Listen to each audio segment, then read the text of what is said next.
Eusko Jaurlaritzak hautaketa prozesu batzuk konbokatuko ditu, Euskal Autonomia Erkidegoko administrazio orokorreko zenbait lanpostu betetzeko. Bideo honetan azalduko dizugu non jaso informazioa, nola parte hartu eta nola egin eskabideen jarraipena. Administrazioan, lanpostuak bi eratakoak izan daitezke. Batzuk, funtzionarioentzat edo karrerako funtzionarioentzat izaten dira, eta beste batzuk, lan kontratudunentzat. Funtzionarioen lanpostuak eskalatan taldekatzen dira. Adibidez, administrazio eskalan sartzen dira besteak beste, pertsonaleko administrarien, kudeaketako administrarien eta zuzenean zerbitzuko agenteen lanpostuak. Hortaz, karrerako funtzionarioen hautaketa prozesuak eskala bakoitzerako konbokatzen dira. Prozesuaren amaieran, gainditu baldin baduzu eta beti ere lortutako puntuazioaren arabera, lanpostu jakin bat lortuko duzu. Lan kontratuetarako ere sistema bera erabiltzen da, baina lanpostu horiek kategoriaka daude sailkaturik. Konbokatu behar ditugun prozesuek bi helburu dituzte. Enplegu publikoaren behin-behinekotasuna murriztea eta aldi baterako langileak egonkortzea. Horretarako, eskala edo kategoria bakoitzean bi eratako hautaketa prozesuak egin daitezke. Salbuespenezko prozesua enplegua finkatzeko, prozesu berezia enplegua finkatzeko. Salbuespenezko prozesua egiteko lehiaketa erabiliko dugu. Hemen merezimenduak baloratuko dira, hala nola antzeko lanpostuetan emandako urteak, titulazioak edo hizkuntzak, deialdi bakoitzeko oinarrietan datoz zehazturik. Prozesu berezia egiteko lehiaketa oposizioa erabiliko dugu. Lehenik, nahitaezko proba batzuk egingo dira eta proba horiek gainditu ondoren, hautagai bakoitzaren merezimenduak baloratuko ditugu. Prozesu berezietan gainera, lanpoltsak sortuko dira, azterketa gainditu baina lanposturik lortu ez dutenentzat.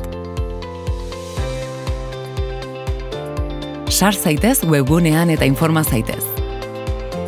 4 bloke handi ikusiko dituzu. Informazio orokorrean, hautaketa prozesuen alderdi garrantzitsuenei buruzko informazio guztia daukazu. Adibidez, bete beharreko baldintzak, eskabideak aurkeztea, hizkuntza eskakizunak, epaimaiak eta abar. Joan, konbokatutako hautaketa prozesuetara, eta hor ikusiko duzu Eusko Jaurlaritza zer prozesuari den lantzen.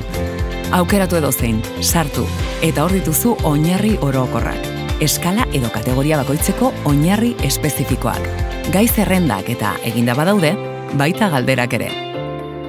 Eskabideak eta jarraipena aukeratu, eta aplikaziora sartu ahal izango zara. Handik, eskabidea bete ahal izango duzu edo tasak ordaindu, edo emaitzak ikusi, edo zure eskabideari buruzko beste gestio batzuk egin. 4. botoian berriz, hautaketa prozesuei buruzko galderarik ohikoenak aurkituko dituzu, gaika multzokatuta. Azkenik, kontaktua dator. Hor, gurekin harremanetan nola jarri edo laguntza nola eskatu ikusiko duzu, honela. Emaila, inprimakin bat betez, zure zalantzak guri helarazteko. Telefonoa, 944-01000-ra deituta, astelehenetik ostiralera, goizeko 8:00-etatik arratsaldeko 8:00-etara. Edo aurrez aurre, Gasteiz, Donostia edo Bilboko bulegoetara etor zaitezke. Aurretiaz hitzordua eskatuta esteka honetan edo 944-01-7703 telefonoan. Galdera bat egin aurretik, komeni da ondo irakurtzea informazio orokorrari eta ohiko galderei buruzko atala. Azken berrien atalean, hautaketa prozesuetan gertatzen diren berrikuntzak argitaratuko dira. Lehenik eta behin, pentsatu zer hautaketa prozesu interesatzen zaizun, eta ondo irakurri hango oinarri orokorrak eta oinarri espezifikoak. Oinarri orokorretan, informazio orokorra daukazu, adibidez, parte hartzeko baldintzak, informazio puntuak, hautaketa sistema, eta bar. Oinarri espezifikoetan, askoz informazio zehatzagoa aurkituko duzu.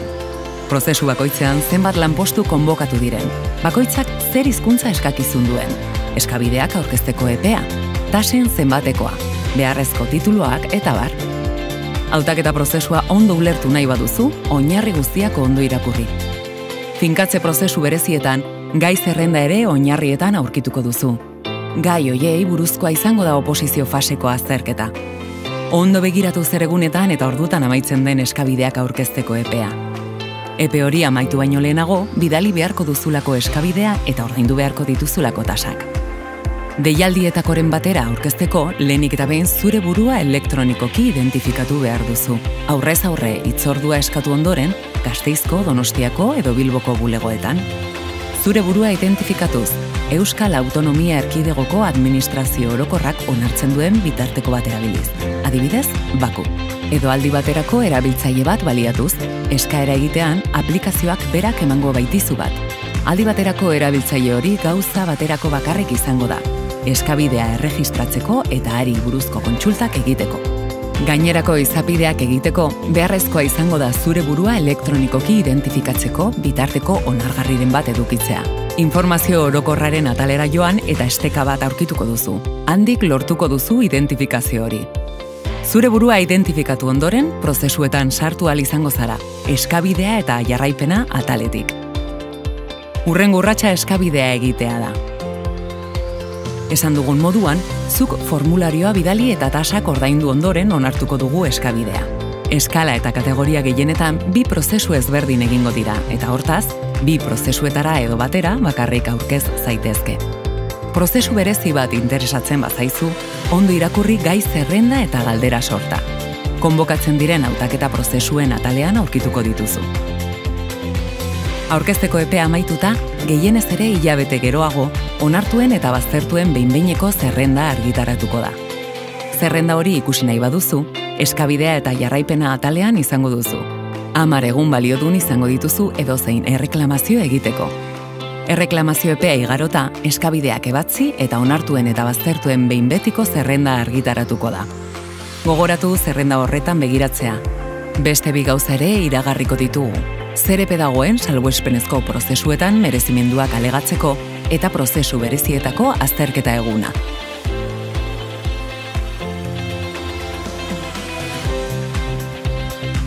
Salbuespenezko finkatze prozesuetan merezimenduak baloratzen dira.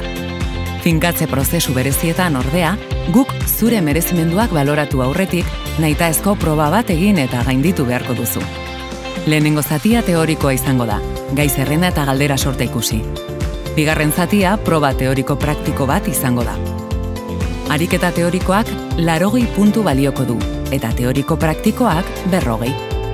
Gainditzeko 60 puntu lortu beharko dituzu, baina kontuz, akatsek penalizazioa baitute. Prozesuak amaitu eta behin betiko emaitzak argitaratu ondoren, lanpostuak aukeratzeko epea jarriko dugu. Eskabidea eta jarraipena ataletik egin behar da aukeraketa. Kontuan izan epaimaiak agian, konbokatuta dagoen lanpostu kopurua baino jende gehiagori esan diezaiokeela lanpostua aukeratzeko. Zer izango da kontuan lanpostuak esleitzeko? Lortutako puntuazioaren urrenkera, baldintzak betetzea eta azken fasean adierazitako lehentasunak. Finkatze prozesu berezietan, azterketa gainditu bai, baina lanposturik lortu ez dutenak, lanpoltsetan sartuko dira, aldi baterako lanpostuak betetzeko. Amaitu aurretik, hau gogorazi nahi dizugu. Ondo irakurri deialdi bakoitzeko oinarriak oso garrantzitsua da.